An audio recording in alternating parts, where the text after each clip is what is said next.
Hindi napigilan ni Mr. Muller na mapasigaw sa inis habang tumatayo mula sa sahig.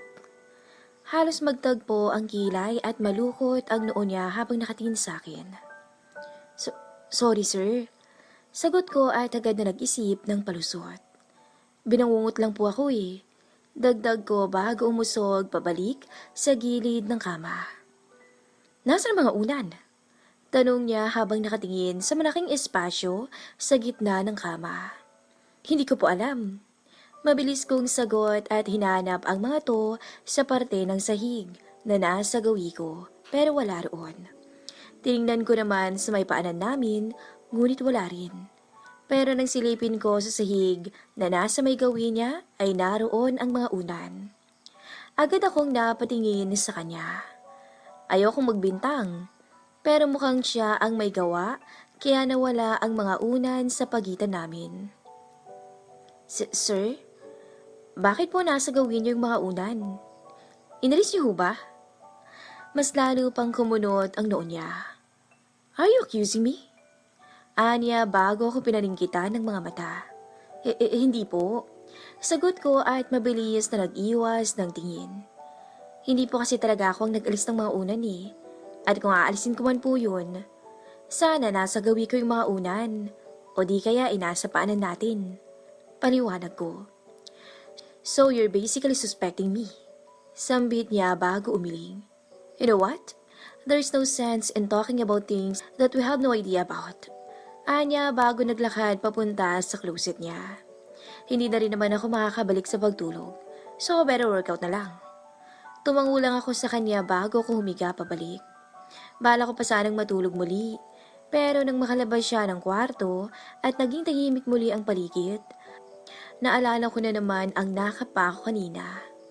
Ramdam ko ang muling pag-akyat ng dugo sa aking magkabilang pisngi. Napatulokbong na lang ako ng kumot at napasipa sa hangin dahil hindi ko alam kung gising ba si Mr. Muller nang gawin ko yon. Hindi rin mawala sa isip ko yung maaaring maisip niya kung nagkataon man nagising siya ng mga panahong yun. Gusto ko sana siyang tanungin at klaruhin na wala akong intensyon na gawin yun at hindi ako ganong klaseng babae. Pero paano kung hindi siya gising ng mga panahong yun? Paano kung pagkasabi ko pa lang ay doon niya palang malalaman? Napabugan na lang ako ng hangin bago nagdesisyon na bumangon.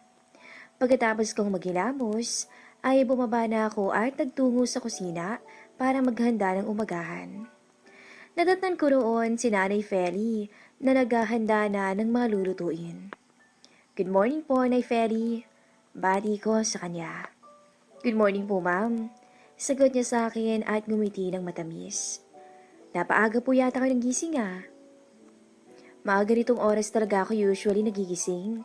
Nakangiti namang tugon ko. Nasanay po kasi ako na gumigising ng maaga para maghanda ng umagahan. Dagdag ko bago siya nalapitan sa may counter. Tulungan ko na po kayo. Gusto ko kasing ipaghanda ng umagahan ng asawa ko. Nakita ko ang pagsilay ng ngiti sa labi niya bago siya tumingin sa akin. Ganun ho ba? Maganda po yan, ma'am. Tiyak ako masisiyan si Mr. Muller dyan. Sana nga. Sambit ko na lang at nagsimula ng magluto.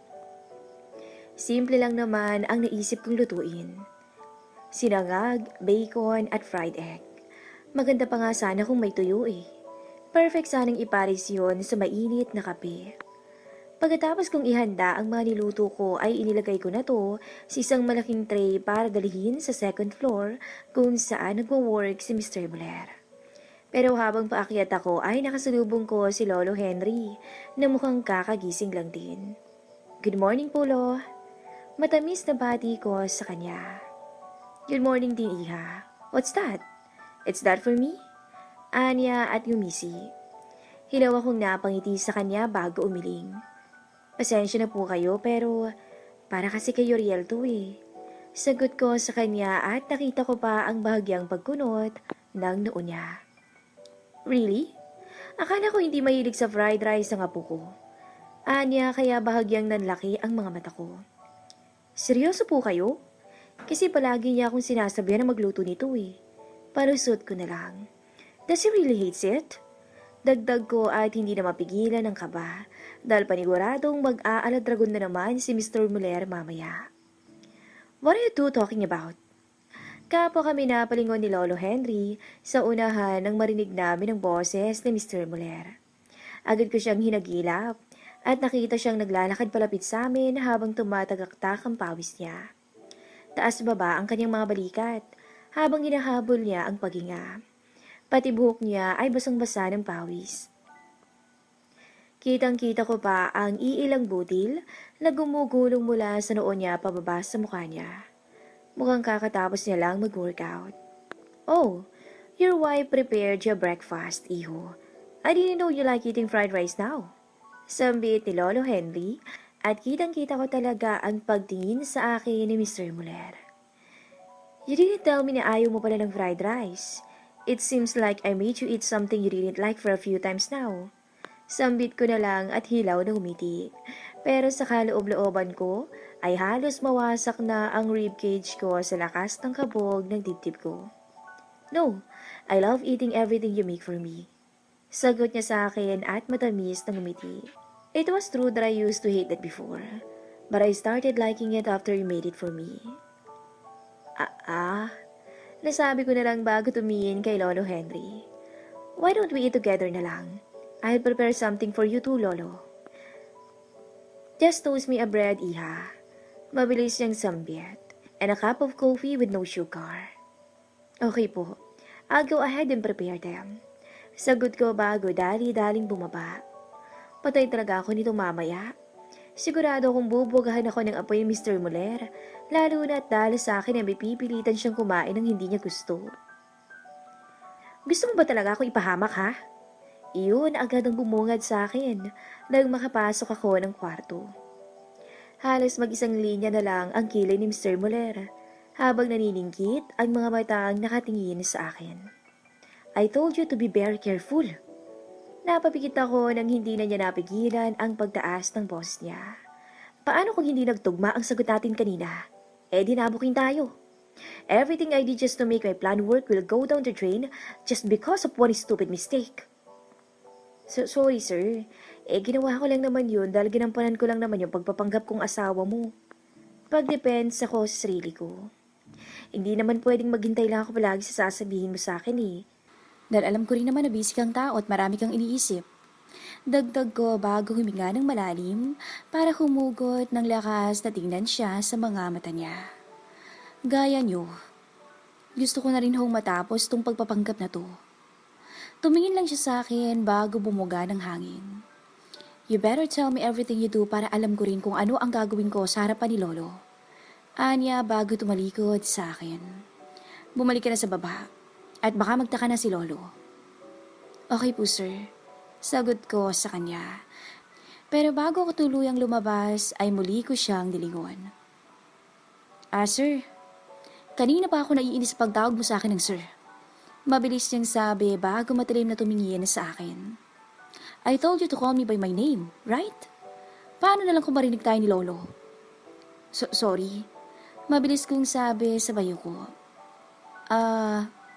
Uriel, alam kong hindi mo gusto yung fried rice, pero anong masasabi mo sa pagkain na niluto ko kanina?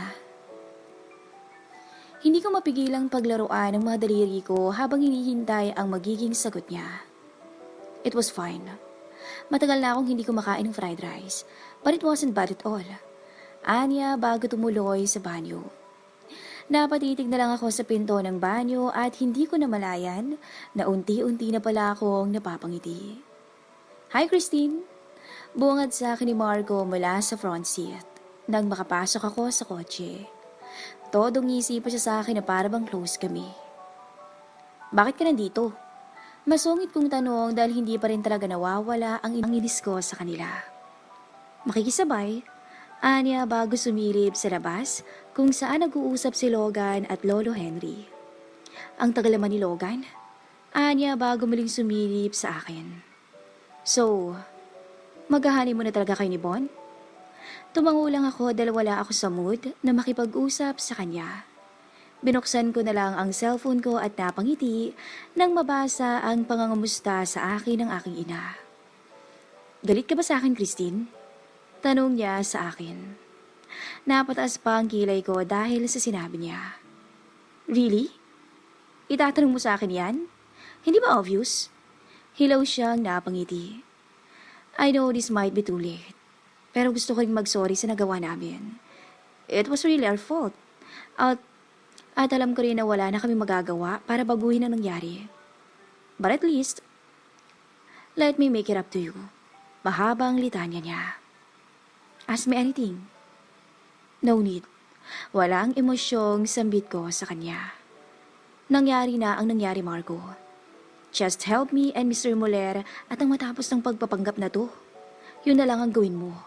Dagdag ko. I'll do that. Anya at ngumiti sa akin ng matamis. And please, let me treat you to a meal. Kahit yun na lang. Huwag na. Tanggi ko bago sumilip sa labas. Bakit parang ang tagal naman yata ni Logan? Baka naman malita ko sa appointment ko. Magalit na naman sa akin si Mr. Muller. Well, that's because ngayon lang yata sila muling nagkausap ni Lolo Henry. Sagot ni Marco. Kaano araw niya pala si Lolo Henry? Tanong ko sa kanya. Lolo Henry was the one who gave Logan's family an opportunity to have a better life. Dahil kay Lolo Henry ay nakapasok sa military ang papa ni Logan. At dahil din kay Lolo Henry, kaya naging isang secret agent si Logan. Secret agent? Iyon ang tumatak sa akin sa lahat ng narinig ko. Isang secret agent si Logan? Yes. Anong klaseng secret agent pa? Based on what I know, he's often tasked with top secret missions. I don't know exactly what he does, but you can say that he's an underground superhero. He works in the shadows to vanquish evil. Paliwanag niya sa akin. I see. Nasabi ko na lang bago marahang tumangu-tango. Ngayon alam ko na kung bakit si Logan ang palaging pinapasama sa akin ni Mr. Muller. Ikaw, Marco, what do you do? Pati na rin si Noah. I'm a businessman just like Uriel. Nakangiti niyang sagot.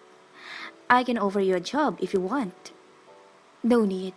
Nag-promise na sa akin si Mr. Muller na siya nang bahala sa magiging trabaho ko after nito. Pagtanggi ko. Okay. Anya at tumango sa akin. About Noah. Pag-iiba niya sa usapan bago niya itinapat sa akin ang cellphone niya. At doon ko nakita ang isang larawan ng lalaking topless at may magandang katawan. He's a supermodel. An international one. Napapit ako ng kamay nang sa wakas ay maalala ko na kung bakit pamilyar sa akin si Noah. Siguro ay nakita ko na siya somewhere. Probably sa mga magazine or hindi kaya sa social media. Napasandal na lang ako sa upuan at napatitig kay Marco. Pagkatapos ay kay Logan. Sa isip-isip ko ay mga bigatin pala itong mga kaibigan ni Mr. Muller.